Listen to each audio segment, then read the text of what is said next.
So today we will talk about what exactly is synthetic key, why is it a problem, and how to resolve that problem. So first of all, let us try to understand what is synthetic key. Imagine that there are two tables, table 1 orders table and the table 2 is a payments table. As you can see, within the orders table we have got the order ID and customer ID column. Exact same two columns are also present in the payments table, order ID and customer ID.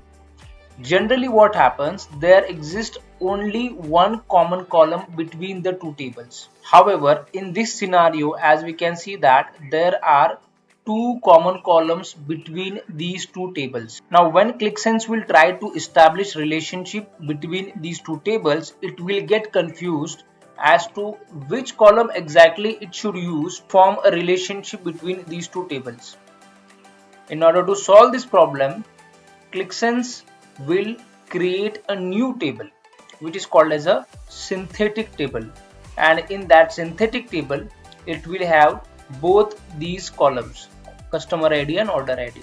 So in a way we can say that this is the way of QlikSense to handle the multiple common columns between the two tables. Why is it a problem? Why is synthetic table a problem for us? The first problem with synthetic table is that it will create confusion for your data model.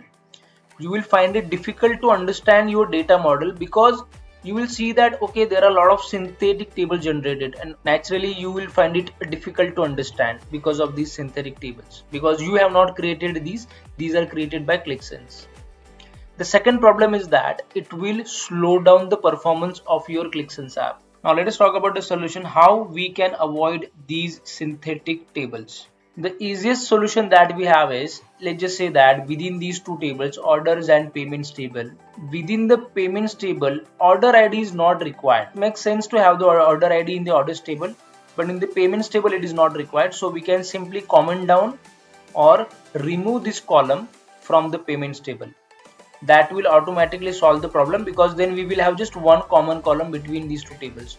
That is one way. The second way to resolve this problem is by concatenating the columns between the two tables. What will happen after we concatenate? In the orders table, the column name becomes like this: customer ID dot order date and then C001 dot order date, right? This is how it will convert these two columns to one column, and same thing will happen here. Order ID, customer ID, both these will get merged so that we have just one column between these two tables. Now let us work on synthetic keys practically.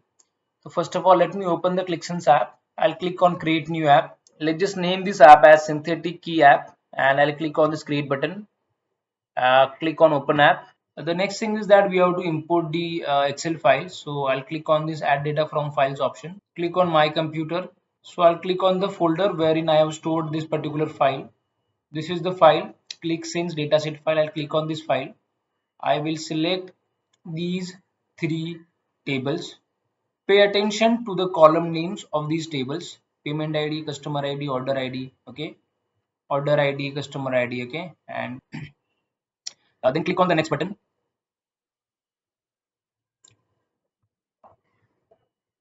So after you get into the data manager, you will notice that the synthetic key table will not be generated. And why is that? Because if you notice, QlikSense has automatically renamed the common columns. The customer ID is renamed as payments.customer ID and payments.order ID in the payments table. Similarly, in the orders table, it is renamed with orders.customer and orders.order ID. Because these columns are renamed, there will not be any synthetic key. I will show you. Just click on the save button, apply all relationships, go to data load editor and load this, and go to auto generated section, and here you will see that customer ID is renamed as payments.customer ID. Click on load data and then just click on this data model viewer. Within the data model viewer, we have got these two options. One is the internal table view and the second is source table view. We will click on this internal table view. So this is the place wherein we expect the synthetic tables to reflect. So as we can see on the screen, we do not see any synthetic table generated.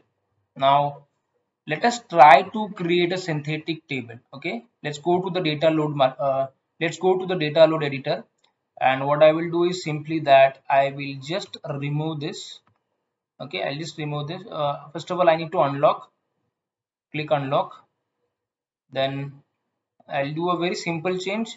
Wherever renaming is done, I will remove that renaming part. So for instance, yeah, for this case, it is payments.customer ID. So I'll just remove and make this as customer ID. Is there anything else? No. So I'm good. So I will click on the save button. Then I'll click on this load data option. Then click on close.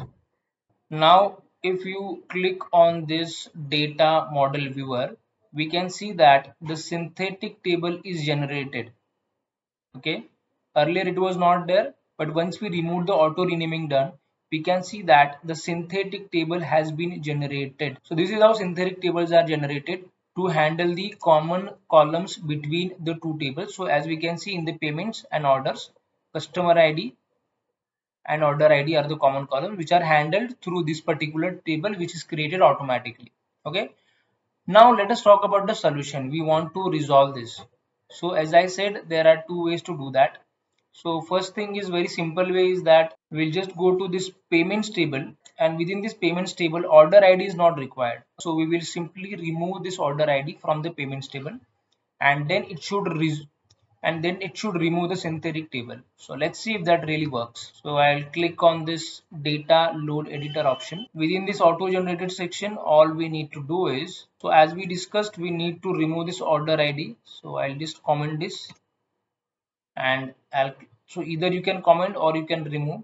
Okay, and I'll click on the save option, click on load data. Now, as we can see here, zero synthetic keys. Earlier synthetic keys were generated, but after we make this change, it says zero synthetic keys. Okay, so I'll close this and let us verify this. Now let us go to the data model viewer, and within this internal table view, as we can see that the synthetic table has been removed, and that means the solution that we have implemented has worked. And as I said, that the other solution is that we can simply concatenate the two tables. So I hope this will help you to understand what exactly is synthetic key in QlikSense and how does it work. Thank you so much for watching.